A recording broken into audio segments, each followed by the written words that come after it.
Good morning, everybody. I want to welcome you today to the first of two sessions with our friend Rachel Korazim.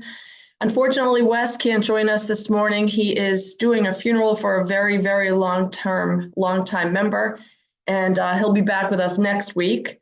But I welcome all of you, and I'm so glad that you're here to learn with Rachel Korazim. Rachel is our friend. We've been learning with Rachel since 2012. So many of us, if not all of us, know Rachel and her background. And Rachel, you have been an amazing source of connection for us and strength through these horrific times. And we appreciate all that you're doing and welcome you for this first of two sessions. And just a housekeeping note, we are not going to be taking questions. We value Rachel's teaching and think that she'll anticipate our questions. And so we have just 1 hour with her and don't want to delay. So Rachel, if you will start and we'll look forward to learning with you. Thank you. Thank you. I will start with one housekeeping note, and that please unmute Michael, because I may want to call upon him to help with some of the reading and address some of difficulties of translations in which he was and hopefully will be very, very involved. The other note that I would like to say, since we have decided not to accept questions or comments, I would like Brian to share my email address. If there are people who feel that there is stuff that they need to tell me or to ask me, I am happy to receive your emails later. So I trust, Brian, you have it, or Amy, and Michael for sure has it, and you can put it in the chat for people to use should they be interested. So good morning, everybody, and welcome. I offered this particular session, and in the case of Temple Emanuel, 2 sessions, as a result of an activity that had been going on in my regular online Zoom classes that have been available to participants, I would say worldwide, but mainly North America, since the beginning of COVID. We will be marking in about a month or so 4 years of our studying online. And when, let's be very specific, on October 7th, I was all set to start about a week later the new semester with a program all in place, topics, whatever, they are totally irrelevant. And then October 7th happened, and you know the details, and I'm not going into that. And it felt absolutely wrong to continue with the old plan, so we switched. And ever since, and for 11 consecutive weeks, I have been looking all over social media, a literary supplement of Israeli daily papers and other resources. Later, people started sending me material because the abundance of poetry that is being created in Israel, probably elsewhere as well, but I'm talking about Israel, is unbelievable. And in that abundance, and things that are being written immediately in the wake of the events, you will find things that can come under the following adjectives. All of it is raw. Most of it is painful. A lot of it is great poetry, and some of it is not. And I will prefer always to choose good poetry, and not only the topic, but sometimes a point is made that is important, and for that I will let go of my literature teacher qualities and strategies and will take in a poem just because it makes a point. By now I have collected and had it translated with the help of Michael and another translator in the West Coast, Heather Silverman, I think over 40 poems. And the collection continues. And from those, I have chosen the ones that we will be looking at today. And let me share them with you on the screen and say a few words about my choices. So what you are looking at is, of course, poems for these days. And here are the titles as they will be addressed in our session, not exactly in that order.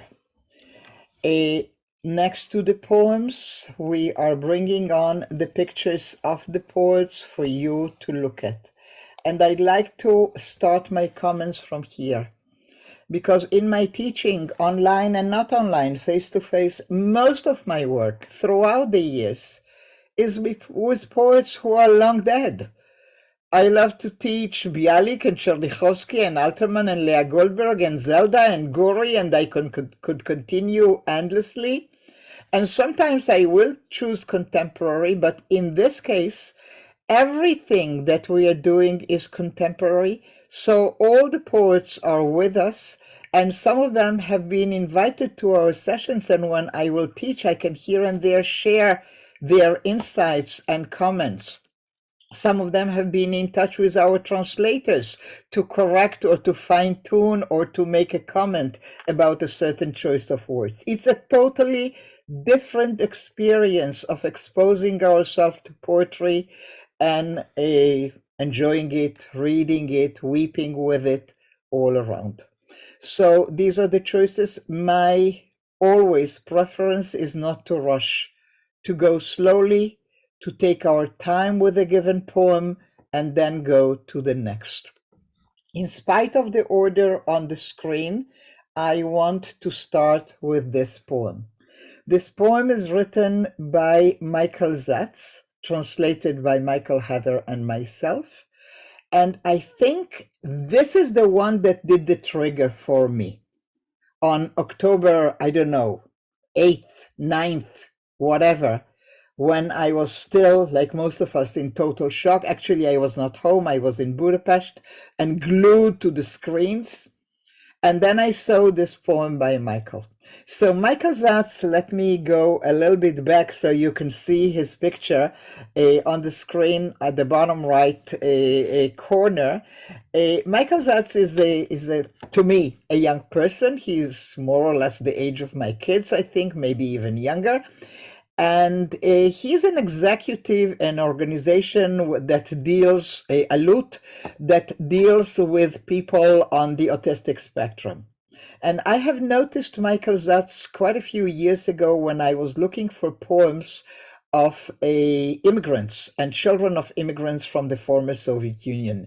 And in that capacity and with that voice, he had been invited more than once to my sessions. One of the interesting things about Michael's poetry, first of all, it's very accessible. Most of it is very short, very similar to what you would see in Japanese poetry called haiku. Very short lines, and the point is there. I added in this case a picture of a town in Israel, Modi'in, which is sort of halfway between Tel Aviv and Yerushalayim. Well, you know why? Because this is where Michael lives. Michael Zatz lives in Modi'in. And therefore, when he published this poem on Facebook, and if you have Hebrew, you can become his friends on Facebook and see his poems directly. So let me read the Ivrit to you. מדהים איך הכל נראה זהה, גם כשכלום לא נשאר אותו דבר. The title of the poem in Hebrew is interesting and caused us a little bit of discussion as per the translation. The title is Achizat Einayim. And Michael, you and Heather chose illusion. Why don't you read your translation to us and then we'll talk a little bit about it. Illusion. Amazing how everything looks unchanged, even when nothing remained the same. Thank you. And the word, the expression Achizat Einayim in Hebrew has a very clear one meaning. The illusion in English can have more than one meaning. But Achizat Einayim in Hebrew is what your magician does, what your illusionist artist does. And the fact that Michael Zatz, not Bonin, had chosen this title for his Hebrew original poem is that he is waking up in the morning, or looking out the window, or coming back from work, or going to the supermarket, or we know in this case, walking his dog because he shared it with us. And he is looking around, and in his mind, there must be this sorcerer, this illusion artist who is creating something that is not real. Amazing how everything looks unchanged, even when nothing remained the same. And I wanted to start with this one because it's a very true reflection. If you land in Israel these days, it's not the same country. Nothing remained the same. Our mood, the way we talk, the way we walk, the way we feel, our connections to each other, our connections to the power that be, have all been shaken. Our ability to believe in our country, to believe in its future has been shaken. It's not the same. But you will need to be really sensitive to be able to see, to be able to listen. It may look unchanged, and it's totally not the same. So these are my words of entry, if you wish, for today, an invitation to the new Israel. That is not the name of a synagogue, but to the new reality of Israel today. It may look to you the same place. Trust me, it is not. I may sound to you like the same person. I'm totally not the person you have met for so many years at Temple Emanuel, sometimes even in Israel and at my home. We are different. We have been marked in a very meaningful, significant way. And now, as we want to unfold, as we want to uncover those differences, I'm taking you to the next poem, which is also one of the very first that had appeared in those early days. And early days, like 3 months ago, okay? We are talking in terms of a reality and time that are measured very differently. So this one is called a Homefront Command New Regulations for Small Talk. And the original Hebrew will tell you הנחיות פיקוד העורף החדשות לשיחות חולין by Lile Kaplan. I hope, I trust that the irony, the tongue-in-cheek that is in the title is clear enough. Because you do realize that at wartime, we will constantly get instructions of the Homefront Command.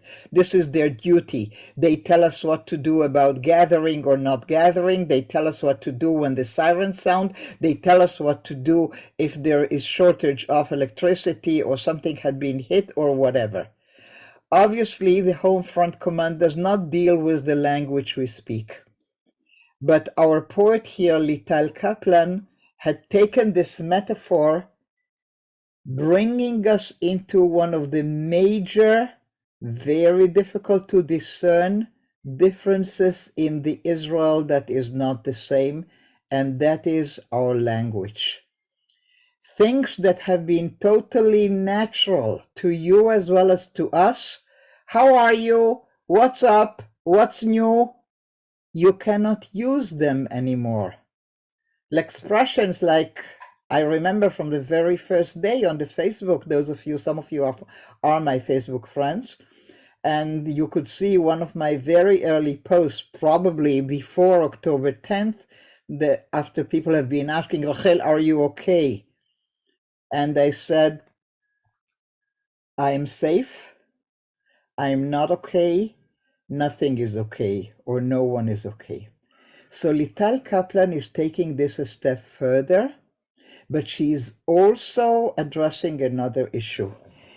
I came across that issue also in the very early days of this new situation we are living in the wake of October 7th.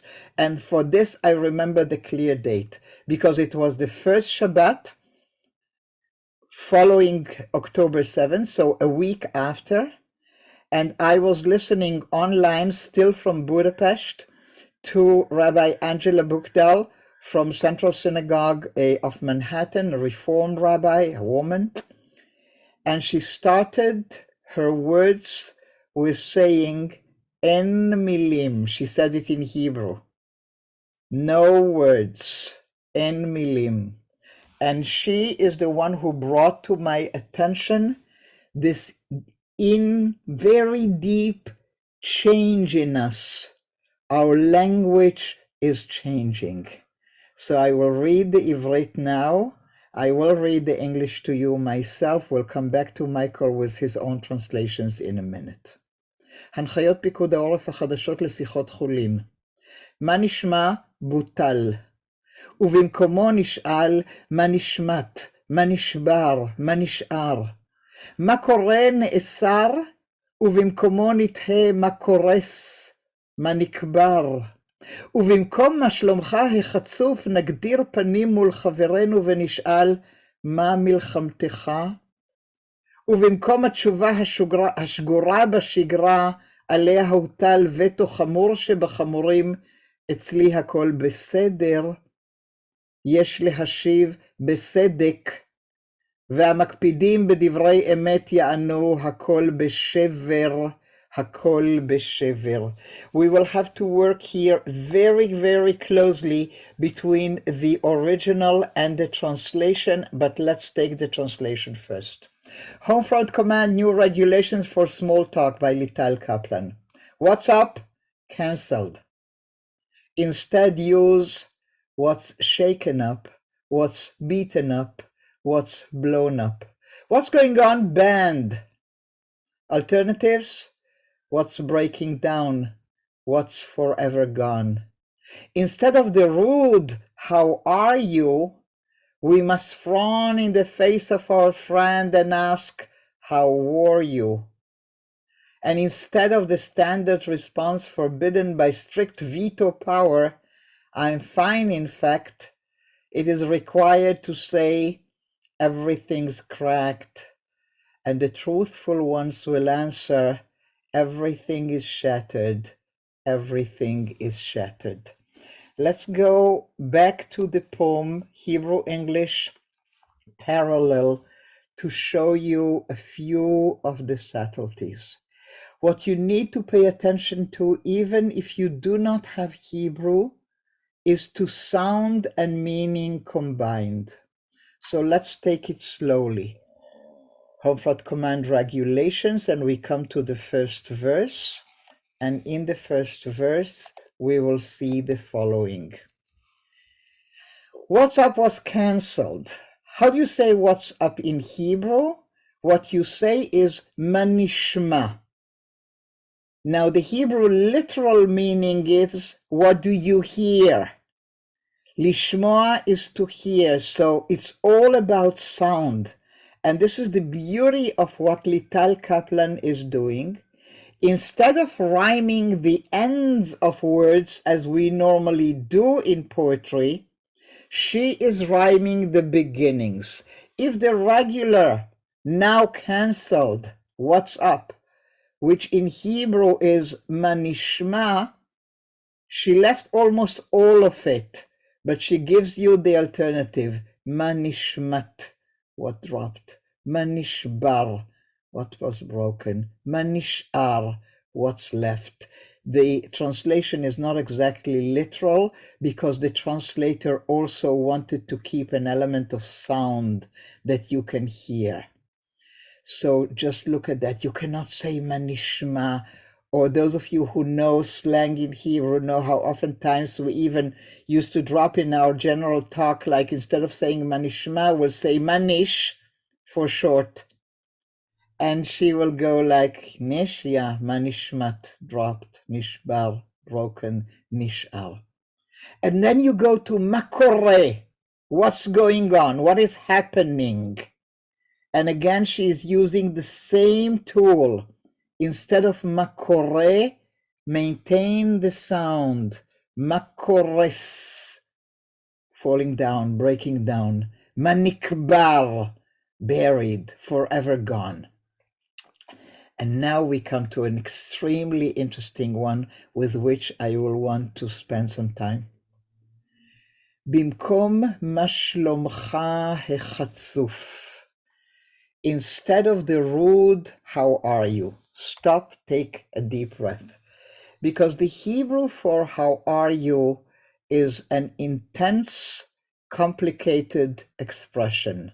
מה שלומך or מה שלומך. Why do I say that? Because that word, מה שלומך, how are you, is actually including the word shalom.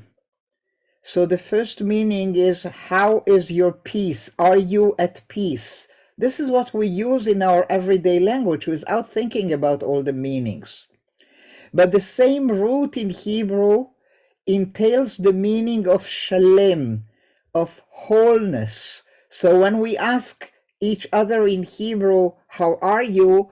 We actually ask, are you whole? Are you complete? And then there is the third meaning that we use it for, and that's about well-being. How is your well-being? So the translator, really, I think it's a stroke of magic here, or luck or whatever. Look at what she had done for the English reader. Instead of the rude, how are you, now to ask somebody about their well-being, their wholeness, their peace, had become rude. You cannot do that anymore. We must frown in the face of our friend and ask, how were you? The how are you, with a shift of one letter, got in depth. But I'd like to take another minute with this one and tell you something that is not connected to the poetry we are reading now, but it is important in my world of teaching and studying Israeli poetry. The expression shlomi, like the answer, if you have been asked ma shlomcha, you will say shlomi tov or shlomi lo tov, my well-being, my peace, my wholeness is good or less good. But that had become the title of a very famous poem by Zelda, an ultra-Orthodox Hasidic poet who died many, many years ago and left behind an amazing body of poetry. And she has a poem from her early days of the poetry, and now I don't mean early days October 2023, I mean early days the 60s of the 20th century. And she has a poem that starts with it's called Shlomi, like the answer to Ma Shlomcha. And the first line goes, Shlomi kashur bechut leshlomcha.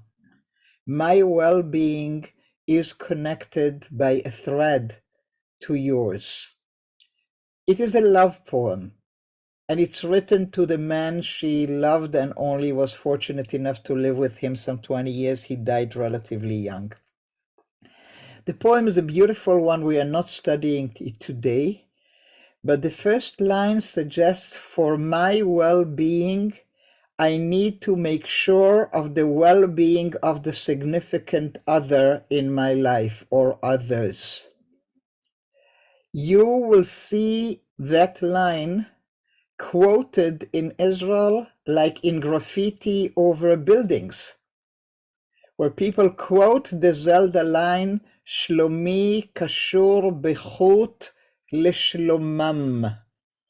My well-being is connected, is tied by a thread to their well-being, meaning the hostages. And you will see it on schools, you will see it on billboards, you will see it all over the place. Israel nowadays is, I don't want to go to extreme, but Israel is almost obsessed with this idea that a simple expression, a simple word usage is not acceptable anymore. That you need to find ways of addressing the questions, Ma shlomcha, how are you, Ma shlomich. In our family, by that I mean Yossi and I, we each took up one poetic line from different poets. I go with Zelda, Shlomi kashor leshloma, my well-being is connected to that of the hostages. And Yossi had picked another quote from Chaim Guri, also a famous Israeli poet, died some 3 or 4 years ago. And Chaim Guri, when asked Ma Shlomcha, he used to say, Shlomi ki shlom ami. My well-being is as good as my people's. And all of us nowadays are looking for creative ways of how not to ask Ma Shlomcha, and if asked, how to answer it. So our poet here, who wrote this at a very early stage, like probably the first, maybe latest, the second week, hit already on a phenomenon that became extremely sensitive. So let's continue with the poem. And instead of the standard response forbidden by strict veto power, I am fine, in fact, you're not allowed to say that.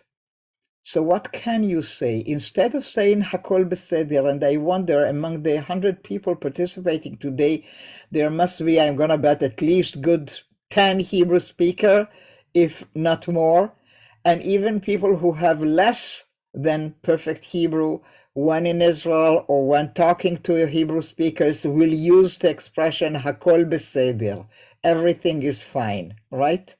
Well, you're not allowed to use that anymore, according to the home front command. So let's go back to the Hebrew, where it says, Etzli Hakol Beseder is forbidden. I'm fine. In fact, you cannot say. It is required to say everything is cracked. And listen to the Hebrew. Instead of Beseder, Besedek, a crack. And then those who really are truthful, hamakpidim, those who really do all the mitzvot, you know, as they should be, they will say, instead of Hakol Beseder, Hakol Beshever, everything is shattered, everything is shattered. So welcome to Israel of nowadays and its language as we continue to explore.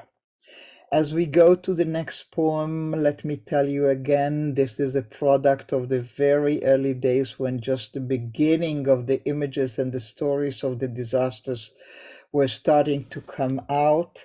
And one of the poetic reactions that we will later see across the board is going back to language of tefillah, to language of prayer. And we have the poem Kaddish by Assaf Gur. It's a harsh one, it's a painful one. I need you also to pay attention to the graphics I started including in my PowerPoint slides. In this case, Zoya Cherkassky Nadi, an artist who made Aliyah to Israel from the former Soviet Union in the mid-90s, I'm gonna say. Her art is pretty famous, and she created a series about October 7th that somehow is in conversation with Picasso's Guernica after the disaster in Spain in the 30s. So there is a touch there. I'm reading the Hebrew, then I will ask you, Michael, again to help me with reading your translation into English. And then we will talk about it a little bit. יתגדל ויתקדש שמי רבה ואף אחד לא בא.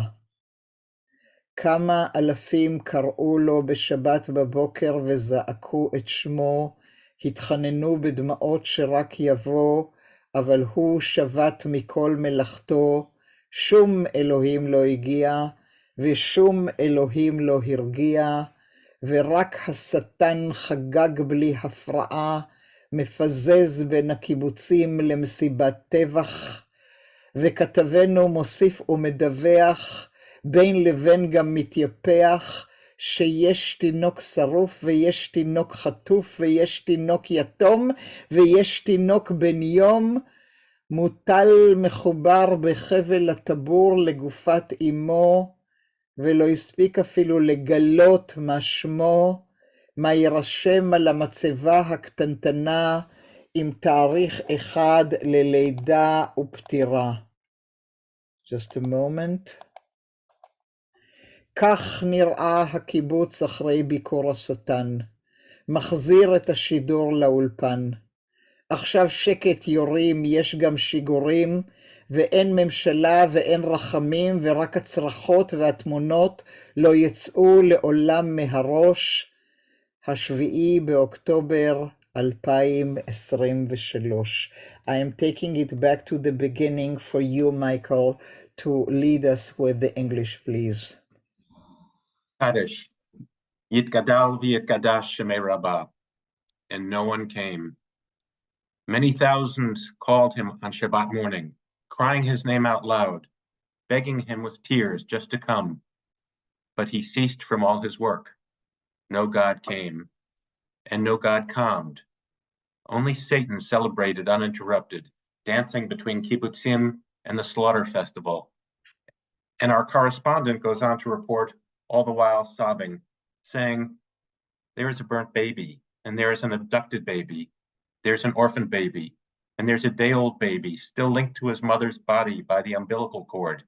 He hadn't even managed to find out his name, which will be inscribed on a tiny headstone with a single date for birth and death.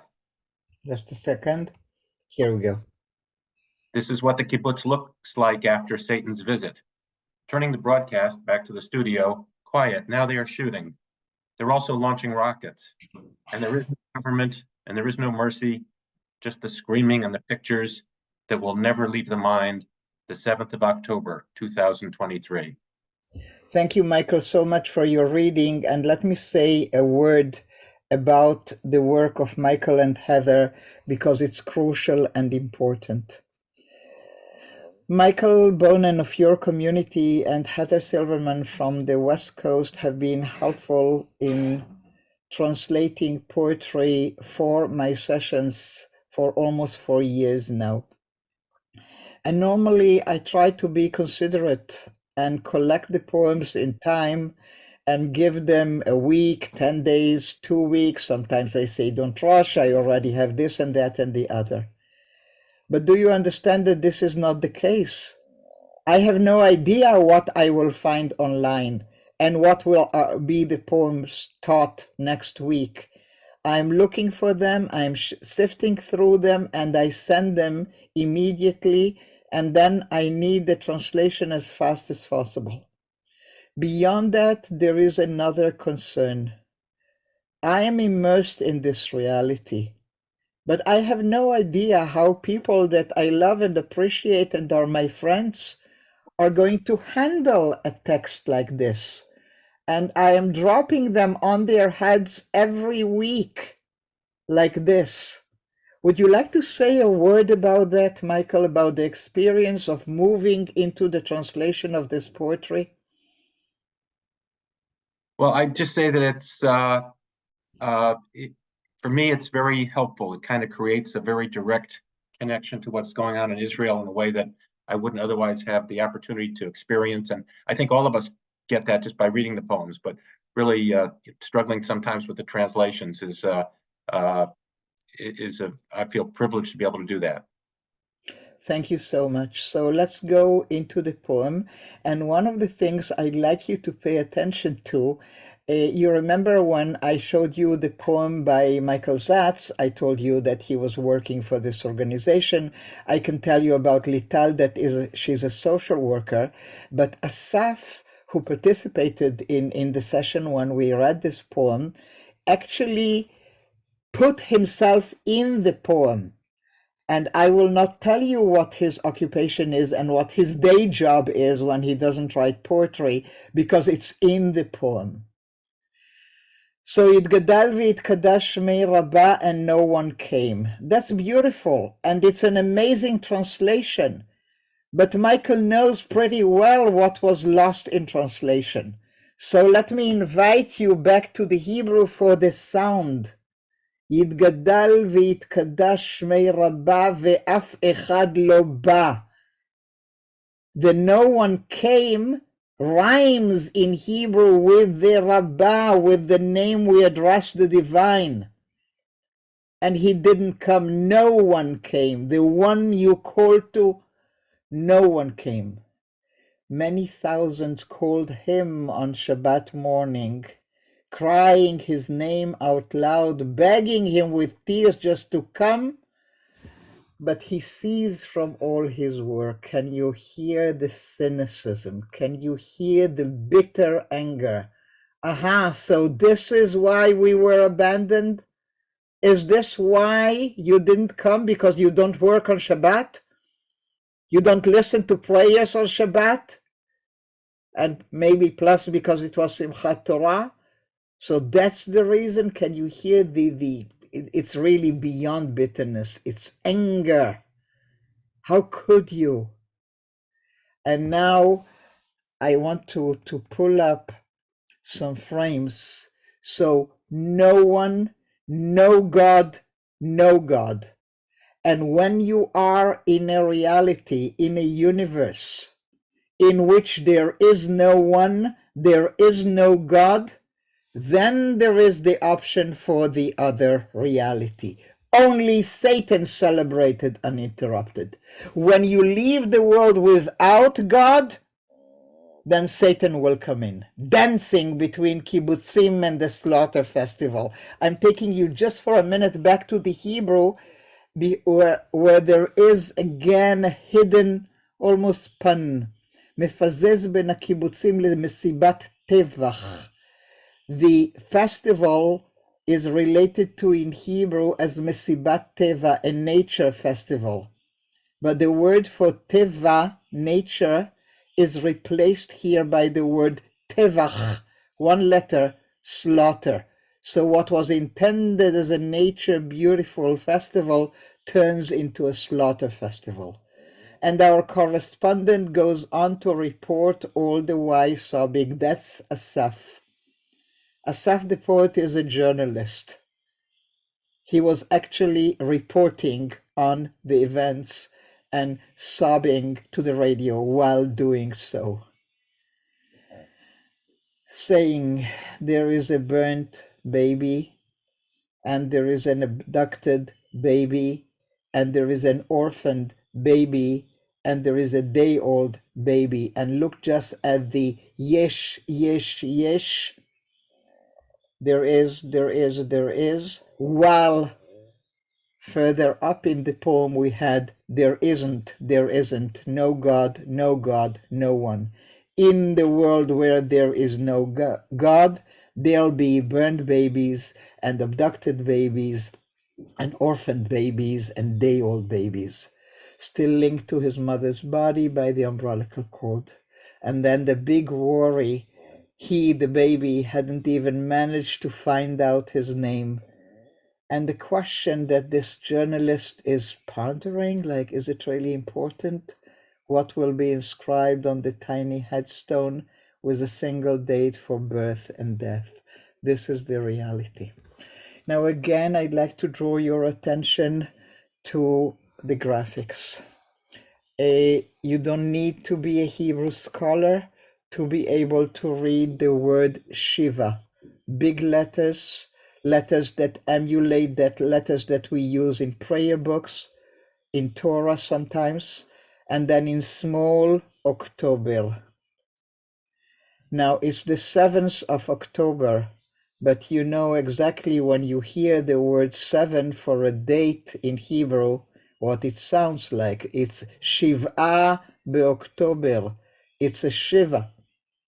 Now this inscription, these graphics with the broken heart, are on t-shirts. We normally wear them for the demonstrations.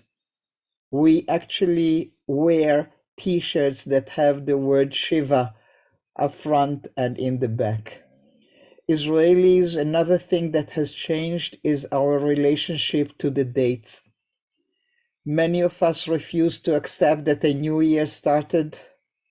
Many of us will say today is October 107th, 2023.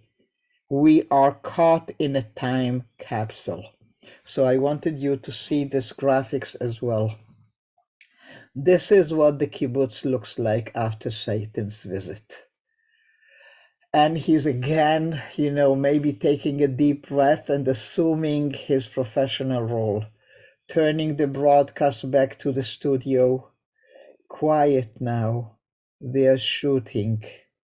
They're also launching rockets.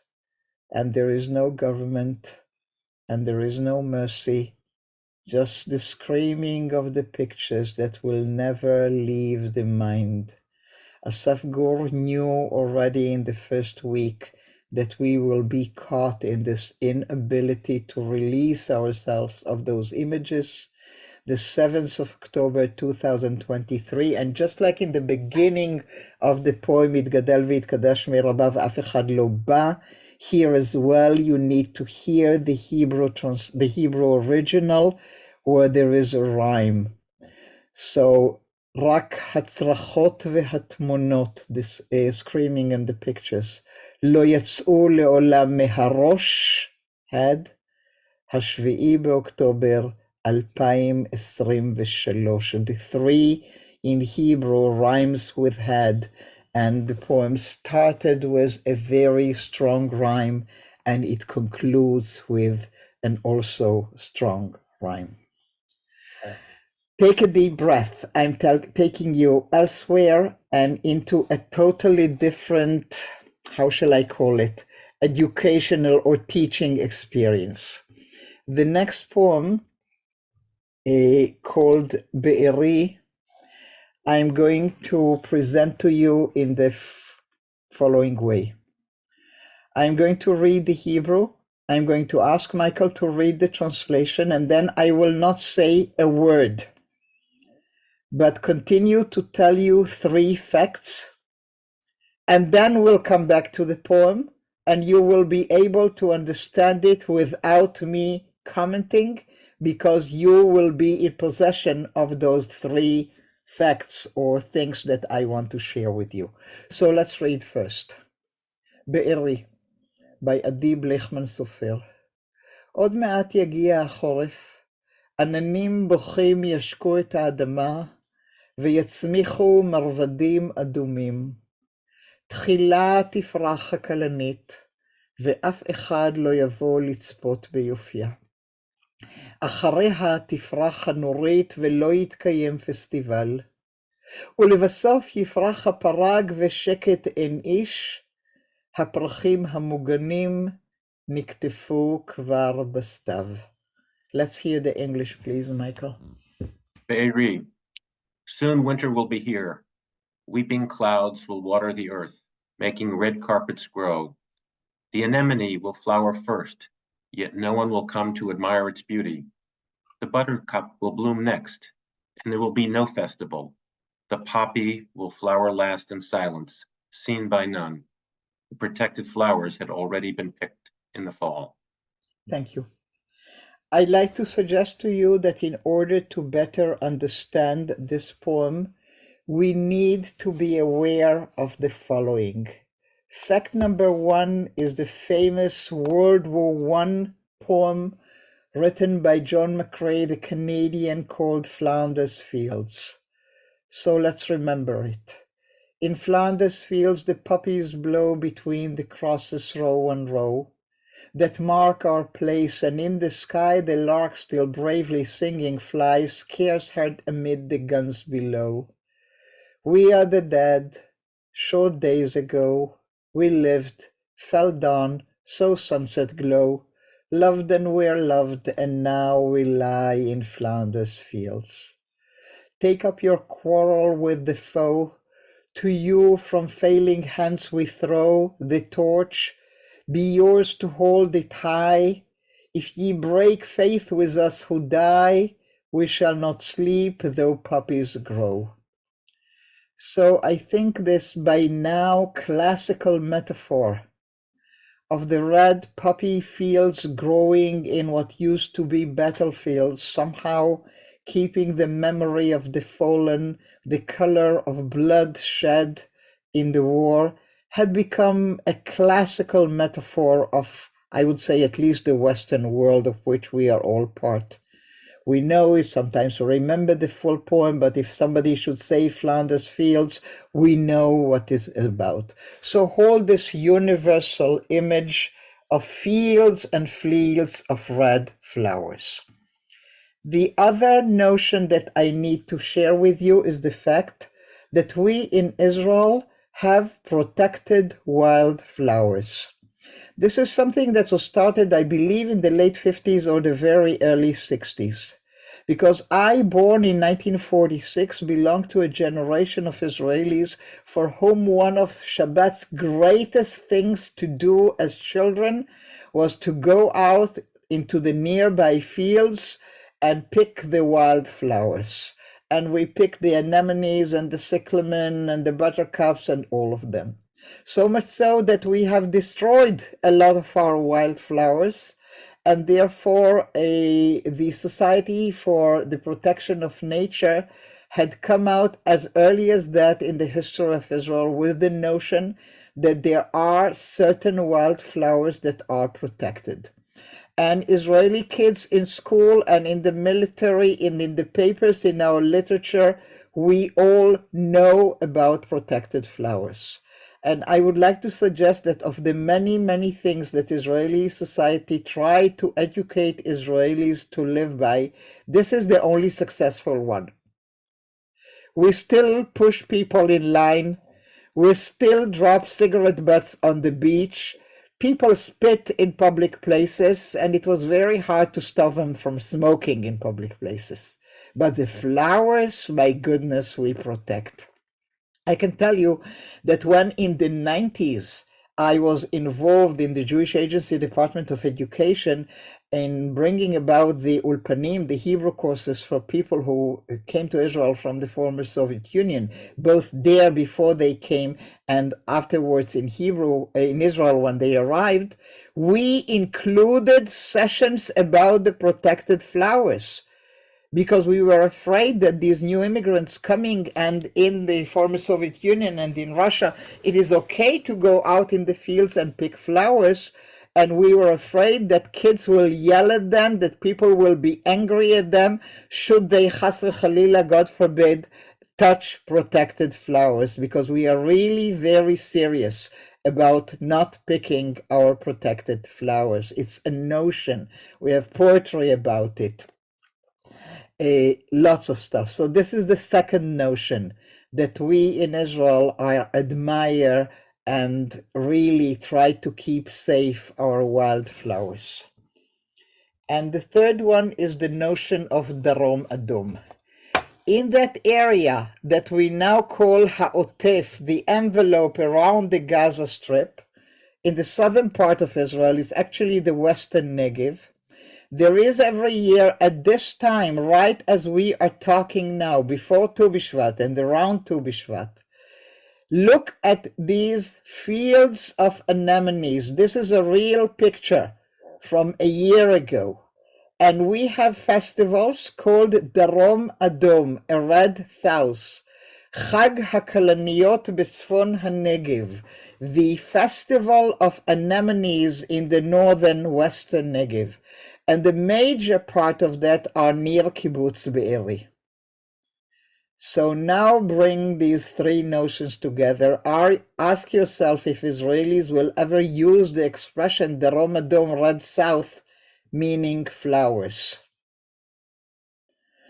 And now let's go back to the poem, and I'll read it to you again without too much explanations. Soon winter will be here. Weeping clouds will water the earth, making red carpets grow. And you can see the red carpets like from McGee's poem of Flanders Fields. The anemones will flower first, yet no one will come to admire its beauty. The buttercup will bloom next, and there will be no festival, the local Darom Adom. The poppy will flower last in silence, seen by none. The protected flowers had already been picked in the fall. And of course, the protected flowers are metaphor to the life that had been destroyed way before the season of the flowering came. Just so that you know, this metaphor of the anemones appears in contemporary graphic art as well, and I'm going to share with you one. It's painful to see, but I think you will appreciate its importance. So, as they say, םילימ, no words. Kishka is a very famous caricature artist who lives in Jerusalem. So this had been on our mind. We will conclude with something that I think you will appreciate. Tal Shavit, a poet that we will continue to study because she continues to write. And again, a translation of Michael and Heather and myself together. And we are going to read the Ivrit and then the English, and then we will lead our way to conclusion. Yom Tov.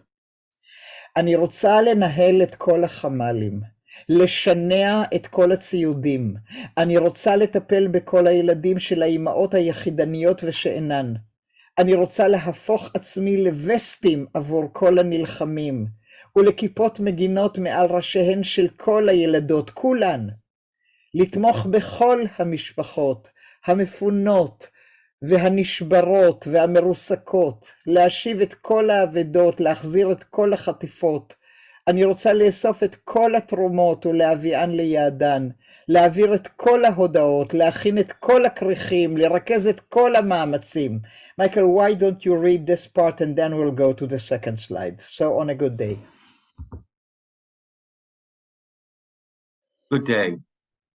I want to manage all the war rooms, mobilize all the supply chains. I want to take care of all the children, of all of the single mothers, and those who are gone. I want to turn myself into protective vests for all the fighters, become iron domes over their heads of all the girls, each and every one, to sustain all the families, the evacuated, the broken, the crushed. Return those who are taken, bring back all that is gone. I want to collect all the donations and take them where they belong, to pass all the messages, to make all the sandwiches, to oversee all the efforts. אבל ביום טוב אני מצליחה לפעמים לנשום, לפעמים לשתות, לפעמים להתקשר לאהובים ואהובות. ביום טוב אני מצליחה לפעמים לבכות. But on a good day, I manage sometimes to breathe, sometimes to drink, sometimes to call loved ones. On a good day, I manage sometimes to cry. Thank you, Michael. So let's go back first to the beginning, and you will see how this poem that I've divided between the two slides for a reason. The first one is abundant with this notion of there is so much that needs to be addressed. There is so much that needs to be done, and I don't know where to run first and to what donate money first, and etc. So I want to do everything, manage all the war rooms and all the supplies and all the mothers and all the girls and everything that needs protecting, and the families and the ones who are gone, and collect donations and make sandwiches. You want to rush all over the place because you feel that you need to do something, but obviously she cannot. She cannot be all those things. You cannot respond. And you have to somehow learn to accept that it's so difficult to address what is happening. And rushing from one volunteering to another will not make your day better.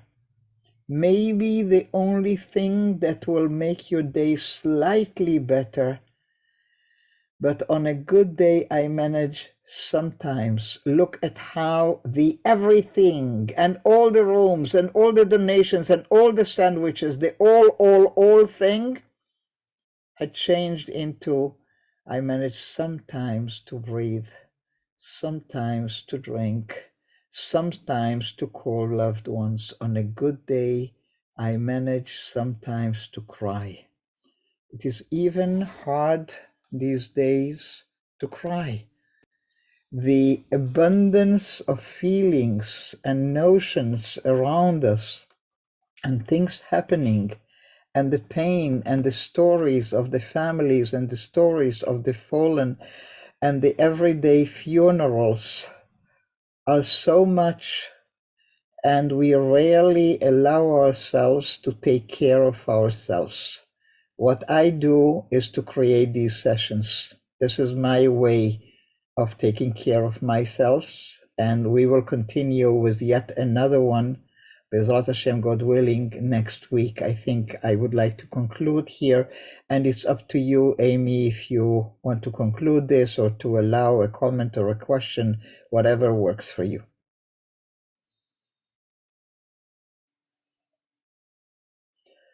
So Rachel, I want to be respectful of people's time and end right at 11, but I want to say to you, as you said, םילימ, there really are no words. What you are doing is very powerful, very impactful for us, and it means so much. So if this is how you're getting through it, thank you from the bottom of our hearts.